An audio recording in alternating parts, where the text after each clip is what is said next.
court, paano po ba yung naging approach ng team to start and finish strong in this match na i-a-apply nyo rin sa susunod nyo pang mga laro? Okay, first of all, I would like to thank Lord Jesus Christ for this W.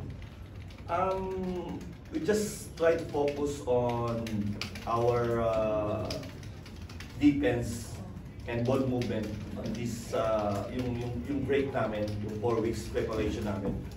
And I think lumabas naman sa laro ngayon. Medyo gumanda yung depensa namin. We limit them under 90 points and that's good for us. And also we have more than 20 assists. I think that ball movement, nagkaroon na maganda yung motion offense namin. And credit to the players, they did a very good job.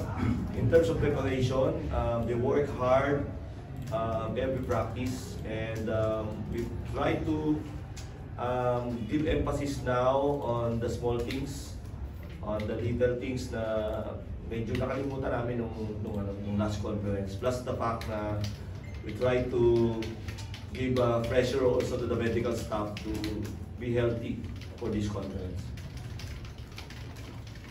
Thanks, Coach.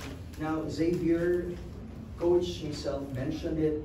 You know, your team's preparation has been vital for this match, and some of the guys actually mentioned how competitive and high the level of intensity was in your trainings.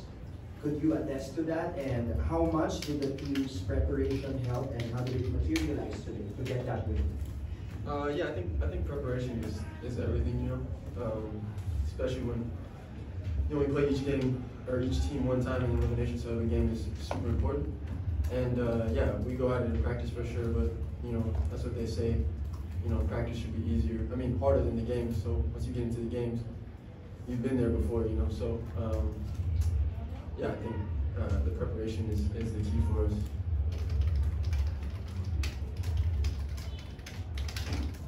Now we open the floor to our friends from the press. Coach, congratulations. Thank you.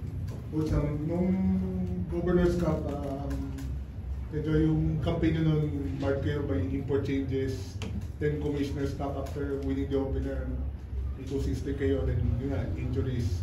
How will you make sure na itong Philippine Cup, wala kayong mga ganun, you know, mga ganun? Yeah.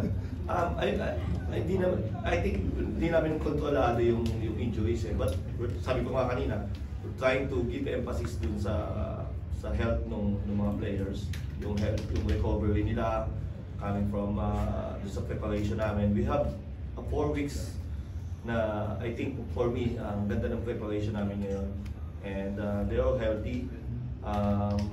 Thank God that this guy is healthy, Ian, Paul, because last conference we talagang nahit kami ng injuries, especially doon sa import namin. But now, yun yung focus namin. Sana yung itong journey namin, this conference will be a healthy one. Para lang mas maganda yung maging showing namin siguro.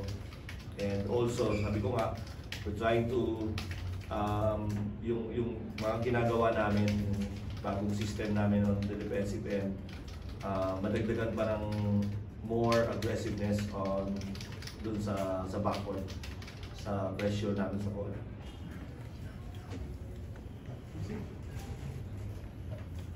Xavier, this is your first All-Filipino with Magnolia. You see yourself maybe getting a bigger role with no imports, all locals?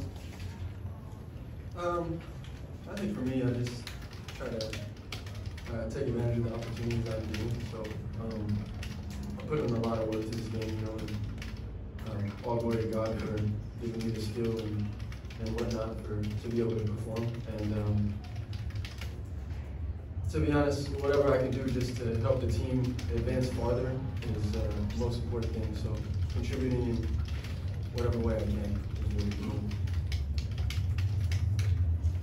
Coach, at least for this game, Coach, medyo spread out yung mga minutes. It's part of that plan to keep the players healthy for the long run. Yes, you know naman, we're not getting any younger. We have young guys that can, you know, play like you and these guys, Aris. But of course, we want to as much as possible limit or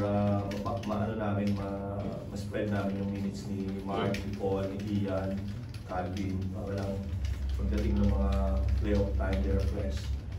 So, yun, we're trying to give opportunity and we're very confident with James, with Jerome and Peter, Alice, that can contribute and have a bigger role for this conference. Coach, you play Converts on Wednesday sa anniversary. Based on what things sa nilaro nila kagabi, it could be threat sa inyong chances this early part of conference.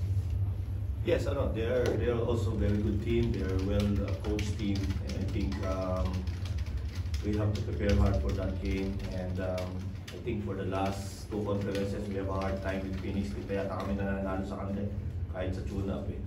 So it's a big challenge for us, and I hope we can recover for the next 3 days, and let's see. And then it's also a good thing that it's a 50th anniversary of the PBA, so I invite everyone to watch the game, especially kayo. Tsaka si Cobb, kailangan natin. Okay, thank you. Cobb, tsaka 50 pesos lang. Yes, so I think ano yan, mga 20,000 people manonood dyan. Coach, yung last Commissioner's Cup, Blackwater din yung unang game nyo.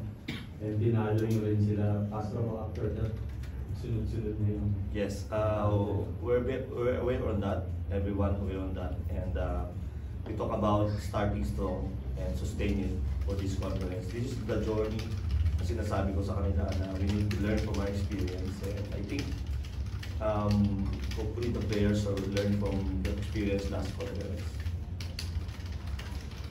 Converge din pala. Yes. Okay.